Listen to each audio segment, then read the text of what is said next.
So we're going deep on Larry Bird. Like before the Celtics, before the Legends, even before Indiana State. We're talking high school years in French Lick, Indiana.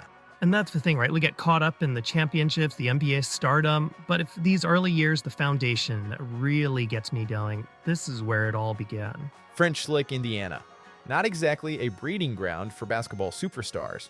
Right. More like grand old resorts bumping up against tough economic times. This is Larry Bird, one of 6 kids, a family struggling with poverty, a father battling PTSD from the Korean War. Talk about a far cry from privilege. And this is crucial to understanding his story right.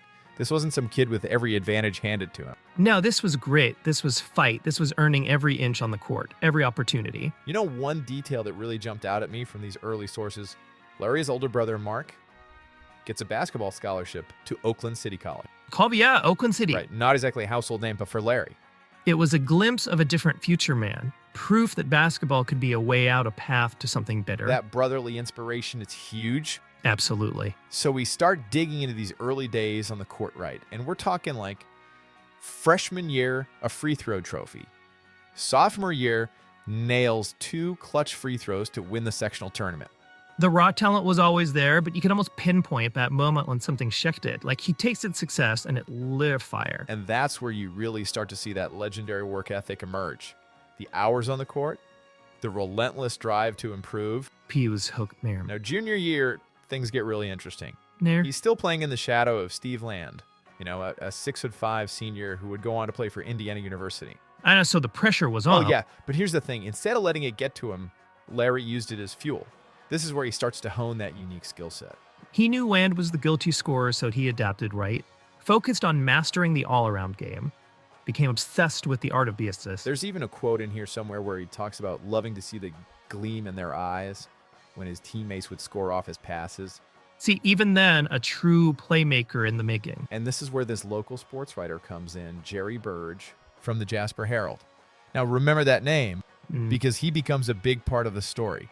Burge is interesting because he's one of the first guys to see the magic brewing in Miami. Even when he's averaging a modest 13 points a game early in the season. Burge saw beyond the stats. He recognized the makings of a complete player, the scoring, the rebounding, the defense, the passing, and he started writing about it. And then there's this pivotal game against Jasper Powerhouse team, right? Halftime rolls around, and Coach Jones pulls Larry aside and basically says, look, if you don't start shooting, you're hurting the team.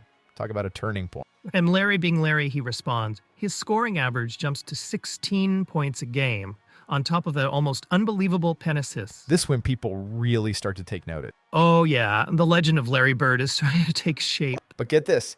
Even after that incredible season, his future senior year coach, Gary Holland, he remembers thinking, Larry was a good player, but not a great one. It's crazy, right? Even those closest to him couldn't have predicted the explosion that was about to happen. This was just the calm before the storm. Sear year hit, sort of like, boo, this is it, right? 4 inches taller over the summer. Now he's a legit 6'7". Living in the weight room, putting on muscle. Oh, yeah. The transformation is incredible. When the stats start to reflect that. Oh, yeah. 27 points, 21 rebounds. Breaking records left and right. Going head to head with other guys who'd go on to be college stars. It's easy to forget, though. This is small-town Indiana basketball. Right. No ESPN, no nothing. Just packed gyms and these incredible stories coming out in the local papers. And Jerry Burge, our man from the Jasper Herald, he is right there front and center for it all. He becomes Larry's biggest champion in a way.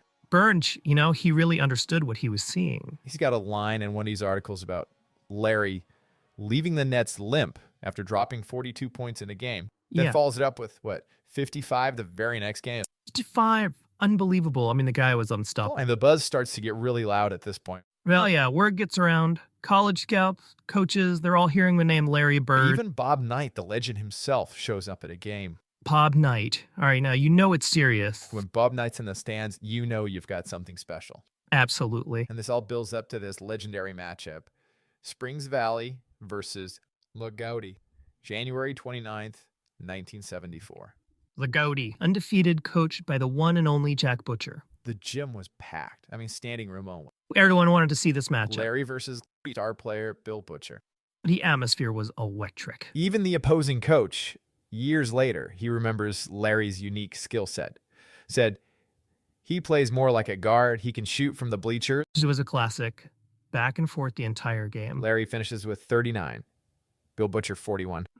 Down to the wire. And then controversy. Yeah, what happened? A technical foul on Springs Alley in the final seconds. Give Loogootee the win. Oh, man. Heartbreaking. Heartbreaking, but in a way, it just adds to the legend, right? Yeah. I mean, he went toe-to-toe with the best.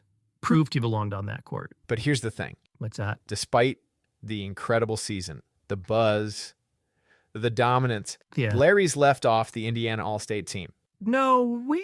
You're kidding me? Can you believe that? I mean, I know it was a different time, but still.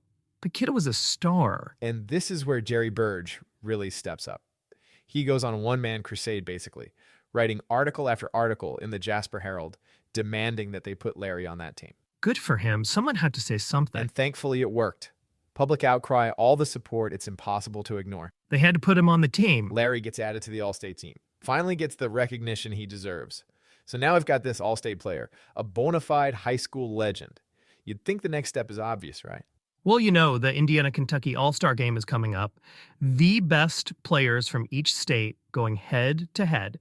A real showcase. Perfect opportunity to make a name for himself on a bigger stage. And he does, sort of. The first game, Laurie's brilliant. No surprise there. But the second game, that's where things get a little dicey. Yeah, there's some friction there with the Indiana coach. Sounds familiar, right? Even back then, he wasn't afraid to butt heads with authority if he had to. Oh, he had that independent streak for sure. Always marched to the beat of his own drummer. Part of what made him great, I guess, but probably didn't with him any friends on the coaching staff. So high school's over. The legend of Larry Bird is already starting to spread.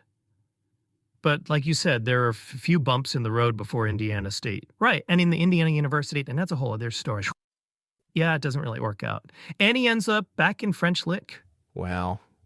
Can you imagine that? All that talent, all that promise. And suddenly you're back where you started. Must have been tough. And then to make matters worse, yeah, his father passes away.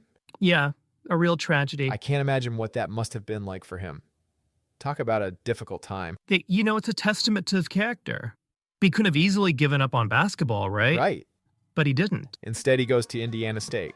Not exactly the obvious choice after Indiana University. Sometimes the path to greatness isn't a straight line, you know? And I think that's what's so fascinating about these high school years. You see how close it all came to never happening. Right. Like he could have easily slipped through the cracks. Absolutely. It makes you think, right? How many other Larry Birds are out there? Kids with just as much talent, just as much heart. But they don't get that lucky break. Don't have that one coach or that one sports writer who believes in them. It's a good reminder to keep our eyes open. You never know where you might find the next Larry legend.